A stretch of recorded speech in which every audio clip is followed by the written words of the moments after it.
ناظرین اکرام، آپ کے سامنے پھر کچھ مسائل لے کر حاضر ہوں۔ پہلا مسئلہ یہ ہے کہ کن صورتوں میں وضو کرنا فرض ہے، کن صورتوں میں وضو کرنا فرض ہے۔ دوسرا مسئلہ یہ ہے کہ کن صورتوں میں وضو کرنا واجب ہے، اور تیسرا مسئلہ یہ ہے کہ کن صورتوں میں وضو کرنا سنت ہے، اور چوتھا مسئلہ یہ ہے کہ کن صورتوں میں وضو کرنا مستحب ہے۔ مسائل اپنے ذہن میں رکھیں کہ کن صورتوں میں وضو کرنا فرض ہے، کن صورتوں میں وضو کرنا واجب ہے، کن صورتوں میں وضو کرنا سنت ہے، کن صورتوں میں وضو کرنا مستحب ہے۔ تو پہلا سوال کہ کن صورتوں میں وضو کرنا فرض ہے، اس کا جواب ہے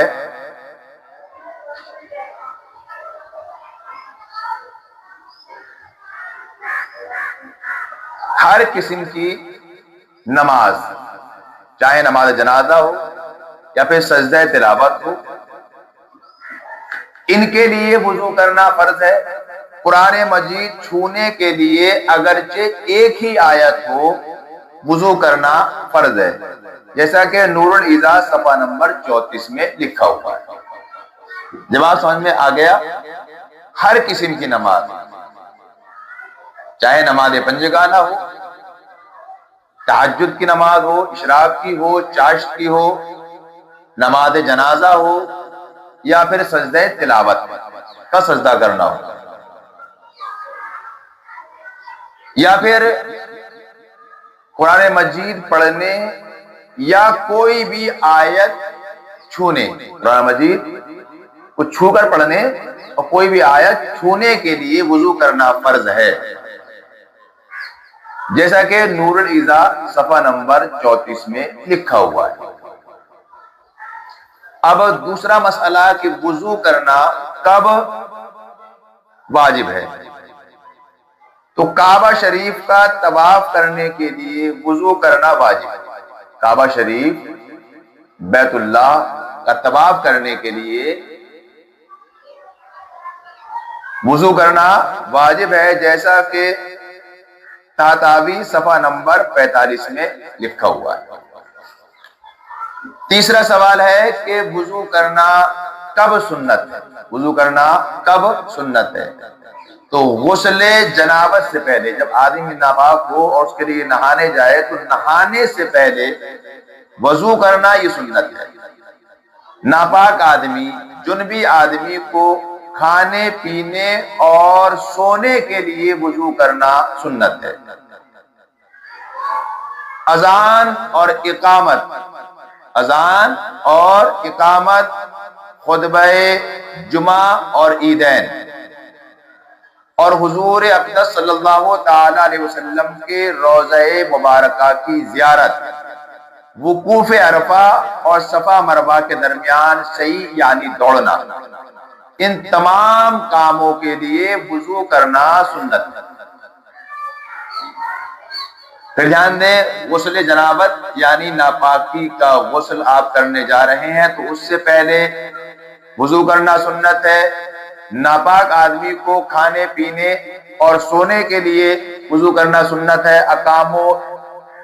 اقامت کو اذان کے لیے وضو کرنا سنت ہے۔ خطبہ جمعہ اور عیدین کے لیے وضو کرنا سنت ہے۔ حضور اقدس صلی اللہ تعالی وسلم کے روضہ مبارک کی زیارت کے لیے، وقوف عرفہ اور صفا مروہ کے درمیان دوڑ لگانے کے لیے وضو کرنا سنت ہے، جیسا کہ بہار شریعت حصہ دوم صفحہ نمبر 23 میں لکھا ہوا ہے۔ چوتھا سوال یہ ہے کہ وضو کرنا کب مستحب ہے، وضو کرنا کب مستحب ہے؟ تو سونے کے لیے، سونے کے بعد، میت نہلانے اور اٹھانے کے بعد وضو کرنا مستحب ہے۔ جماع سے پہلے یعنی بیوی سے ملنے سے پہلے وضو کرنا یہ مستحب ہے۔ غصے کے وقت، جب غصہ آ رہا ہو اس وقت وضو کرنا مستحب ہے۔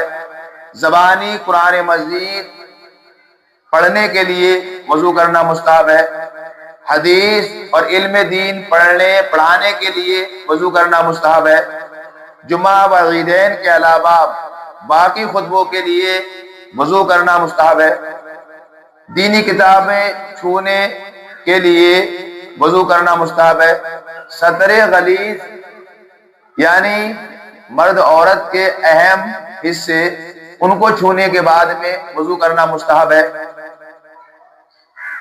اور جھوٹ بولنے، گالی دینے یا پھر گندا لفظ بولنے کے بعد میں وضو کرنا مستحب ہے، کوڑی یا سفید داغ والے سے بدن ٹچ ہو جائے تو اس کے بعد وضو کرنا مستحب ہے، بغل کھجانے کے بعد جبکہ بغل میں بدبو آتی ہو وضو کرنا مستحب ہے، غیبت کرنے کے بعد، چغلی کرنے کے بعد، کہکہا لگانے کے بعد، غلط چیزیں پڑھانے کے بعد، اونٹ کا گوشت کھانے کے بعد، کسی عورت سے اپنا بدن